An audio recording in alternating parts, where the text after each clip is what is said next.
사람은 인생을 살면서 어쩔 수 없이 무거운 짐을 지고 살아가고 있습니다. 이 무거운 짐 때문에 고통 가운데 살아갑니다. 죄 때문에 마음이 무겁고 가족 때문에 마음이 무겁습니다. 이것을 다 이야기한다면 짐이라고 얘기할 수 있습니다. 경제적인 문제, 질병의 문제 때문에 무거운 짐을 늘 쥐고 다닙니다. 한 해 참 수고 많으셨습니다. 그 짐을 이 시간 예배를 통해서 다 내려놓기를 원합니다. 인간은 무거운 마음의 짐을 안고 살아갈 수밖에 없는 연약한 존재입니다. 어떤 사람은 그 짐을 너무 무거워서 삶을 포기하고 자살로 이어지는 사람도 있습니다. 올해 우리는 수많은 무거운 짐을 지고 살아왔습니다. 그런데 우리의 능력으로는 이 짐을 지고 살 수 없습니다. 예수님께 우리는 철저히 맡겨야 됩니다. 무거운 짐을 주님께 다 맡기고 살아야 합니다. 짐을 맡길 때 우리는 평안함이 임하게 되는 것입니다. 우리의 능력에는 한계가 있습니다. 우리는 연약하기 때문에, 그렇기 때문에 주님께 오늘도 짐을 맡기러 주님 전에 와서 예배를 드리고 있는 것입니다. 따라해볼까요? 예배는 짐을 맡기는 시간입니다. 예배는 짐을 맡기는 시간이에요. 자, 짐을 주님께 맡겨야 할 이유. 첫째로 인간은 연약한 존재이기 때문인 것이죠. 인간의 능력에는 한계가 있습니다. 냄새 맡는 것도 한계가 있고요. 숨 쉬는 것도 한계가 있습니다. 체력에도 한계가 있습니다. 감정에도 한계가 있습니다. 의지에도 한계가 있습니다. 수학자이자 신학자 파스칼은 인간은 갈대 같은 존재, 온 세상을 움직이는 것 같으나 접시물에 죽을 수 있는 것이 인간이다 라고 정의를 내렸어요. 자, 성경에서는 인간을 상한갈대로 표현합니다. 이사야서 42장 3절 말씀을 보게 되면 상한갈대를 꺾지 아니하며 꺼져가는 등불을 끄지 아니하고 진실의 정의를 시행할 것이며 라고 기록합니다.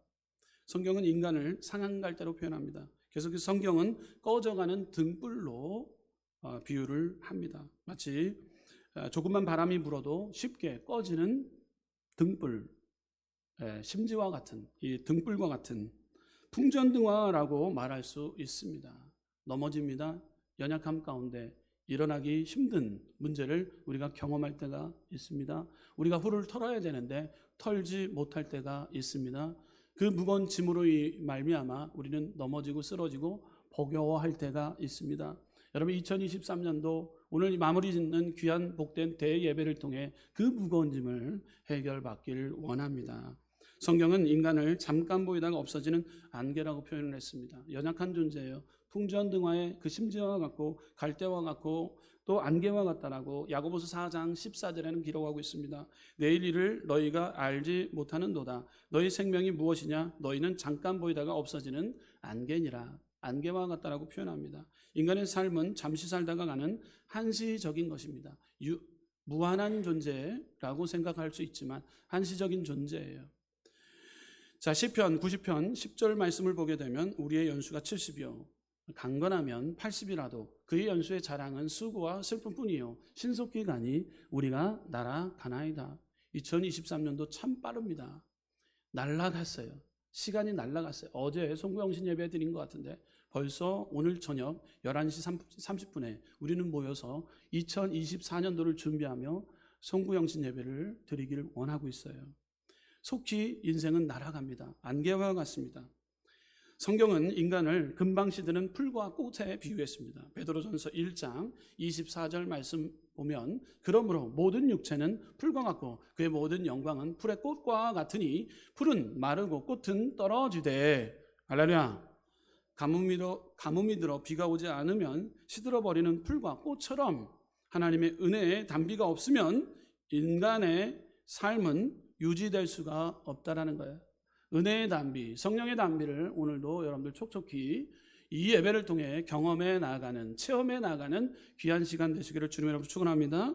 인간은 무거운 짐을 지고 숨을 헐떡거리며 살아가는 연약한 존재입니다. 일반적으로 사람들은 고통스러운 짐이나 책임을 짊어지려고 하지 않습니다.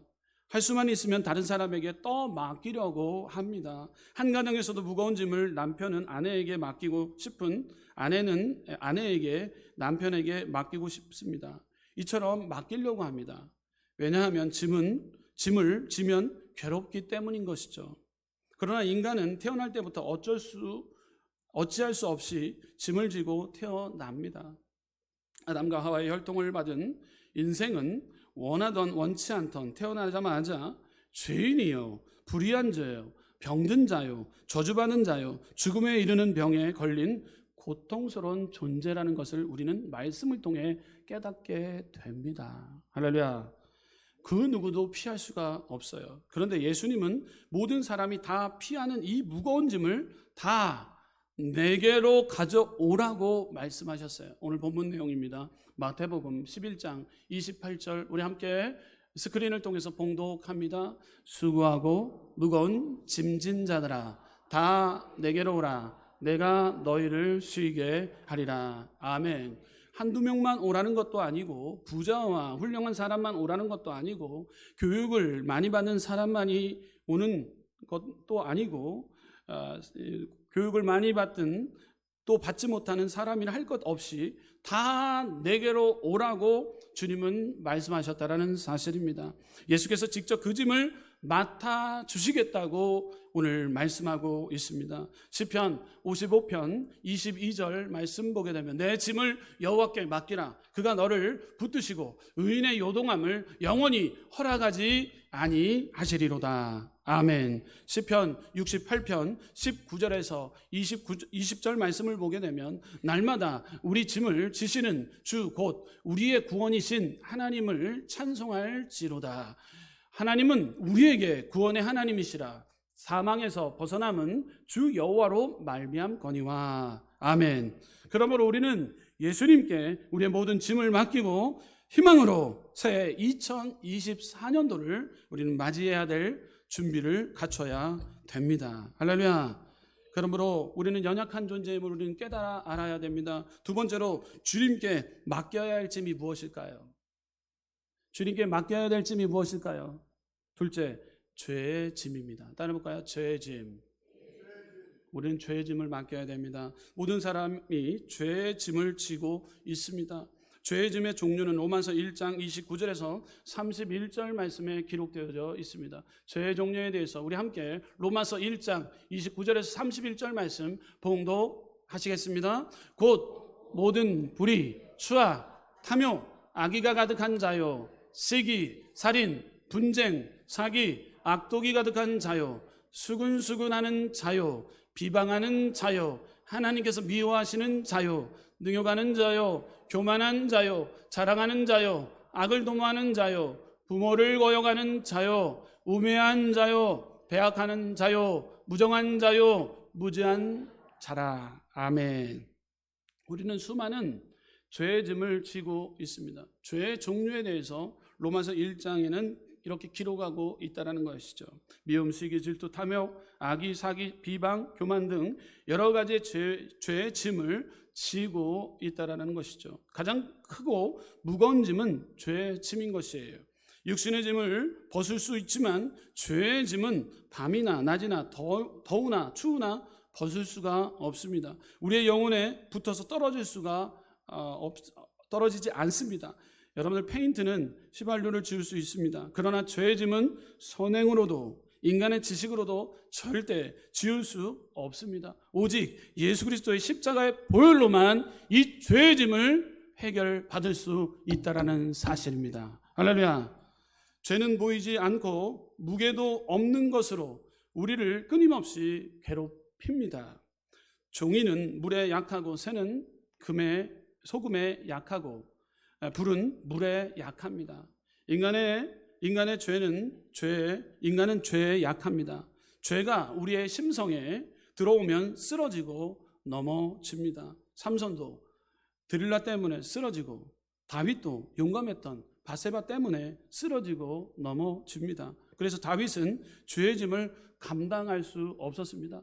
허덕였습니다. 시편 38편 3절에서 4절 말씀, 이 다윗의 괴로운 심정을 고백하고 있습니다. 주의 진노로 말미암아 내 살에 성한 곳이 없사오며 나의 죄로 말미암아 내 뼈에 평안함이 없나이다. 내 죄악이 내 머리에 넘쳐서 무거운 짐 같으니 내가 감당할 수 없나이다. 아멘.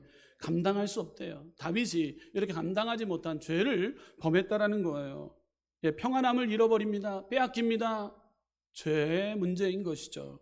다윗은 죄 짐 때문에 평안함이 없다고 말을 하고 있습니다. 인간은 누구나 죄의 짐 때문에 고통당하고 있다는 사실입니다. 죄인 아닌 자가 한 사람도 없기 때문인 것이죠. 이해가 가기 전에 죄의 짐을 이 성전에 놓고 주님께 풀고 가야 될 줄 믿습니다. 진정한 회개의 기도를 통해 짐을 풀고 갈 때 주님께서 2024년도에 그 승리의 한 해를 준비해 놓으실 줄 믿습니다. 로마서 3장 23절 말씀 보게 되면 모든 사람이 죄를 범하였음에 하나님의 영광에 이르지 못하더니 라고 기록합니다. 인간의 어떤 노력으로도 하나님 앞에 지은 죄로 인해서 죽은 영혼이 다시 살아날 수가 없습니다. 하나님께 범죄하고 영혼이 죽었는데 그 죽은 영을 어떻게 인간의 힘으로 살려낼 수 있겠습니까? 아무리 노력하고 어떠한 양식을 먹어도 죽은 영혼이 살아나지 못합니다. 자기의 힘으로 죄의 짐을 벗을 수 있는 사람은 아무도 없다라는 사실입니다. 그러므로 우리는 예수님의 십자가에서 우리의 모든 죄의 짐을 홀로 지신 그 예수님을 믿고 오늘 예배를 통해 그 짐을 예수님께 맡기는 귀한 시간 되어야 될 줄 믿습니다. 이사야서 53장 6절 말씀을 보게 되면 우리는 다 양 같아서 그릇 행하여 각기 제 길로 갔거늘 여호와께서는 우리 모든 죄악을 그에게 담당시키셨도다. 아멘. 우리의 죄의 담당자는 바로 예수 그리스도. 예수님은 우리를 다 양 같은 부족하고 연약한 각기 제 길로 가는 그들에게 우리의 모든 죄와 허물들 다 도맡아 주시고 친히 우리를 위해 십자가에 달려 죽기까지 하셨던 그 예수님, 우리의 모든 죄와 허물을 다 담당시키신 그 예수님을 우리는 바라봐야 될 줄 믿습니다. 주님이 우리의 죄를 위하여 이미 십자가에 다 감당하셨기 때문인 것이죠. 다 이루셨습니다. 더 이상 우리의 죄값을 치르려고 애쓰고 수고할 필요가 없습니다. 예수님께로 가면 죄를 씻어주시고 용서해 주시기 때문인 것이죠. 우리의 모든 죄의 짐을 예수님께서 짊어지셨다는 사실입니다. 예수 그리스도의 보혈로 죄를 씻을 뿐 아니라 우리에게 그의 의의 옷을 입혀 주신 것에 우리는 늘 감사를 잃어버려서는 안 됩니다. 갈라디아서 3장 27절 말씀 보면 누구든지 그리스도와 합하기에 위하여 세례를 받은 자는 그리스도로 옷 입었느니라. 아멘. 우리는 의의 옷을 우리는 입게 되는 것이죠. 자, 우리의 죄의 짐을 주님께 이 시간 맡깁니다. 자, 계속해서 우리는 주님께 맡겨야 될 짐이 두 번째 짐이 있습니다. 그것은 바로 따라해볼까요? 마음의 짐. 마음의 짐. 네, 따라하지 않는 분이 있어요. 마음의 짐. 네, 마음의 짐이에요. 인간은 사랑의 근원인 하나님으로부터 떨어져 나왔기 때문에 마음속에 사랑이 아닌 미움이 가득 차 있습니다.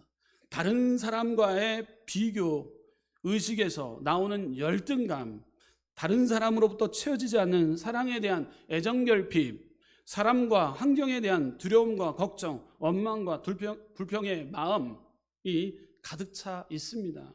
여러분, 마음의 짐, 이것이 죄로 드러나게 될 때가 참 많습니다.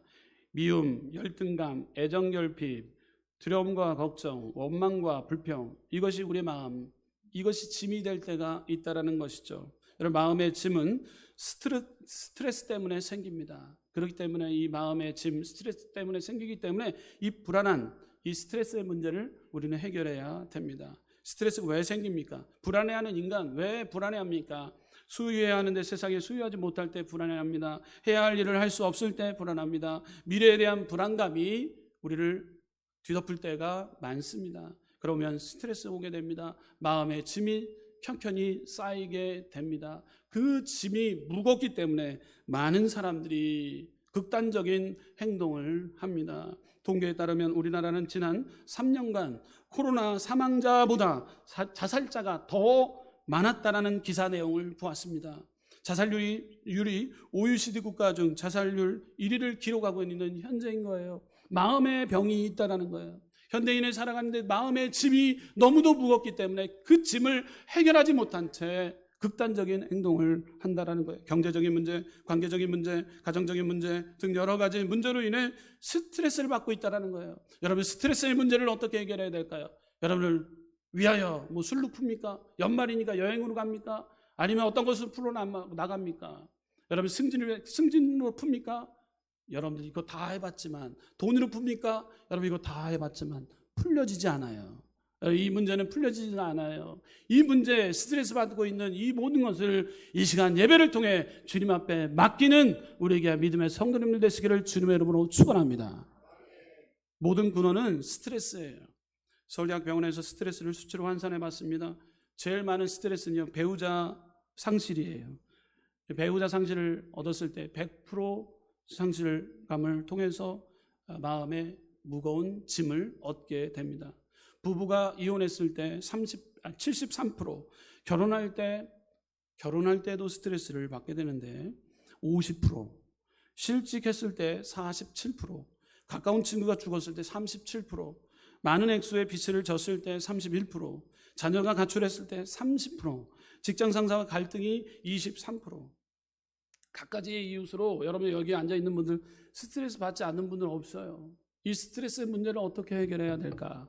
이 마음의 짐을 어떻게 풀어나가야 될까? 우리는 이런 스트레스 때문에 운동도 하고 취미생활도 하지만 마음의 문제이기 때문에 쉽게 해결되지 않는다는 사실입니다. 그러나 예수님께서는 오늘 이런 사람도 내게로 오라라고 말씀하셨어요. 모든 마음의 짐을 우리는 예수님께 맡겨야 됩니다. 베드로전서 5장 7절 말씀 보면 너희 염려를 다 주께 맡기라. 이는 그가 너희를 돌보심이라. 아멘. 요한복음 14장 1절 너희는 마음에 근심하지 말라. 하나님을 믿으니 또 나를 믿으라. 아멘. 우리는 어떻게 맡겨야 됩니까? 예수님께 맡기면 기도하면서 맡겨야 해요. 기도하면서 제일 맡겨야 됩니다. 2023년도 통계로 조사해 본 결과 우리 믿음의 성도님들이 가장 성경책에서 가장 1위를 꼽는 말씀, 가장 그 말씀을 찾았대요. 그 말씀, 가장 좋아하는 말씀, 좋아하는 성구가 빌립보서 4장 6절에서 7절 말씀, 우리 스크린을 통해서 함께 봉독하도록 하겠습니다. 아무것도 염려하지 말고 다만 모든 일에 기도와 간구로 너희 구할 것을 감사함으로 하나님께 아뢰라. 그리하면 모든 지각에 뛰어난 하나님의 평강이 그리스도 예수 안에서 너희 마음과 생각을 지키시리라. 아멘. 여러분, 우리는 죄의 짐의 문제, 마음의 짐의 문제를 우리는 해결해 주신 그 예수님께 오늘도 예배를 통해 그 짐을 맡기러 왔다라는 거예요. 어떻게 맡겨야 됩니까? 오늘 빌립보서 4장 6절에서 7절 말씀과 같이 우리는 기도로 맡겨야 됩니다. 할렐루야. 또한 어떻게 주님 앞에 이 짐을 맡겨야 됩니까? 묵상하며, 하나님의 말씀을 묵상하며 맡겨야 돼요. 여호수아서 1장 8절 이 율법책을 내 입에서 떠나지 말게 하며 주야로 그것을 묵상하여 그 안에 기록한 대로 다 지켜 행하라. 그리하면 내 길이 평탄하게 될 것이라. 내가 형통하리라. 아멘. 평탄과 형통은 하나님께서 주시는 가장 고유한 축복인 거예요. 하나님의 말씀을 통해, 묵상을 통해 그 말씀이 내 안에 들어오게 되면 여러분들의 모든 마음의 짐이 주님 앞에 철저히 내려놓게 되고 그 짐에 놓였던 그 자리에 말씀이 역사하기 시작하면 우리는 평안함과 형통의 길로 우리는 자리 잡게 되는 것입니다. 할렐루야. 계속해서 이 모든 짐을 여호와께 맡기기 위해서 우리는 기도합니다. 묵상하며 맡겨야 됩니다. 세 번째로 찬송하며 맡겨야 됩니다. 따라 볼까요? 찬송하며 맡기겠습니다. 여러분 사도 바울과 실라의 그 죽음의 환경 가운데서도 두려움을 느낄 수밖에 없었지만 모든 두려움을 예수님께 맡기고 찬양했어요. 사도행전 16장 25절에서 26절 한밤중에 바울과 실라가 기도하고 하나님을 찬송하며 죄수들이 듣더라. 이에 갑자기 큰 지진이 나서 옥토가 움직이고 문이 곧 다 열리며 모든 사람의 매인 것이 다 벗어진지라. 아멘. 여러분 마음에 무거운 짐을 다 벗어진지라. 할렐루야. 찬양할 때, 바울과 실라가 찬양할 때 하나님께서 역사를 통해 이런 마음의 무거운 짐들을 다 내려놓을 수 있는 그 은혜를 우리는 경험해 나가야 될 줄 믿습니다. 우리는 예수 그리스도께 소망을 두어 맡겨야 됩니다. 우리가 믿음으로 예수님께 맡길 때 주님께서는 도와주십니다. 시편 42편 5절 내 영혼아 내가 어찌하여 낙심하며 어찌하여 내 속에서 불안해하는가. 너는 하나님께 소망을 두라. 그가 나타나 도심으로 말미암아가 내가 여전히 찬송하리로다. 아멘. 하나님께 우리는 소망을 둬야 됩니다. 하나님 앞에 신령과 진정으로 예배하는 것, 다른 어떤 환경과 어떤 상황 모든 것 다 뒤로 하고 문제까지도 다 뒤로 하고 하나님 앞에 온전히 신령과 진정으로 모든 것 우리의 소망을 주님께 맡길 때 죄의 짐의 문제를 마음의 짐의 문제를 해결해 주신 예수님을 이 시간 만나야 됩니다. 할렐루야. 이것이 예배의 회복이 되어지는 거예요. 그런 삶의 자리 가운데서도 회복과 축복으로 평탄과 형통으로 하나님께서는 역사해 주시는 것이죠. 결론입니다. 2023년도 참 바쁘게 살았습니다. 이해가 가기 전에 우리가 짊어질 무거운 짐을 그대로 가져갈 수는 없습니다. 우리의 삶의 모든 무거운 짐을 주님께 맡기시는 귀한 시간 되시기를 부탁드립니다. 수많은 짐을 지며 하루하루 고통 가운데 사는 우리에게 예수님께서는 말씀합니다. 수고하고 무거운 짐진 자들아 다 내게로 오라. 할렐루야. 다 내게로 오라 말씀하셨어요. 짐을 내려놓아야 할 시간이라는 것이죠. 주님께 대신 우리의 짐을 해결해 주신다고 말씀합니다. 죄의 짐, 마음의 짐, 질병의 짐 주님께 맡기실 때 우리의 삶 가운데 형통과 평안함의 복이 2024년 3년도에도 역사하셨던 것처럼 2024년도에도 하나님의 그 인도하심과 돌보심을 경험하는 믿음의 우리 순복음성교 성도님들 되시기를 주님의 이름으로 축원합니다. 기도하겠습니다. 잠시 고개를 숙여 주시기 바랍니다. 오늘 말씀을 통해